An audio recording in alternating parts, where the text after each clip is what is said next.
ఏదో వదిలిపెట్టను అంటున్నావు. శిశిర, నీకొక విషయం చెప్పలేదు. ఏంటది? శివగామి మనకింకా 20 కోట్లు బాకీ ఉంది.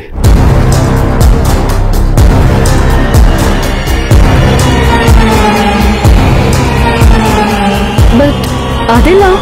మొత్తం నీకు రావాల్సిన ప్రాపర్టీస్ విలువ శివగామి నీకిచ్చిన ఆస్తుల్ని వాల్యుయేషన్ వేయించాను. దాని ప్రకారం చూసుకుంటే నీకు శివగామి ఇంకా 20 కోట్లు ఇవ్వాలి. ఇంకా ఈ లెక్కలన్నీ అవసరమా రాజ్? అంటే అసలు కంపెనీల విలువ, బిజినెస్ల స్థాయి ఏంటో తెలుసుకోవాలి కదా. పొరపాటున శివగామి మోసం చేస్తే? అంతా ఇచ్చేసింది కదా, తన దగ్గర ఏమీ మిగుల్చుకోలేదు. ఇంకా దాని గురించి ఆలోచన ఎందుకు?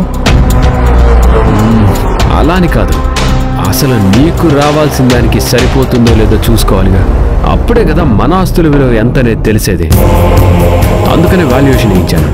నీకు ఇందులో ఇబ్బంది అనిపిస్తే వదిలే. ఇంతకీ నీ ఆలోచన ఏంటి రాజ్? నా ఆలోచన శివగామి దగ్గర నుంచి ఆ 20 కోట్లు కూడా వసూలు చేయాలని. 20 కోట్లే కదా, వదిలేద్దాం రాజ్. అలా ఎలా? నీ డబ్బులు తన దగ్గర పెట్టుకొని శివగామి ఎంత ఆట ఆడింది, నిన్ను ఎన్ని తిప్పలు పెట్టింది, ఒకసారి నువ్వే గుర్తు తెచ్చుకో. ఇది మాత్రం ఎందుకు వదలాలి? నయ్యా పైసా అయినా ముక్కు పిండి వసూలు చేయాలి. శిశిర, నువ్వు జాలి పడుతున్నావని తెలుసు, కానీ ఎవ్వరి మీదైనా జాలి పడచ్చు, కానీ శివగామి మీద మాత్రం జాలి పడకూడదు. మరేం చేద్దాం రాజ్?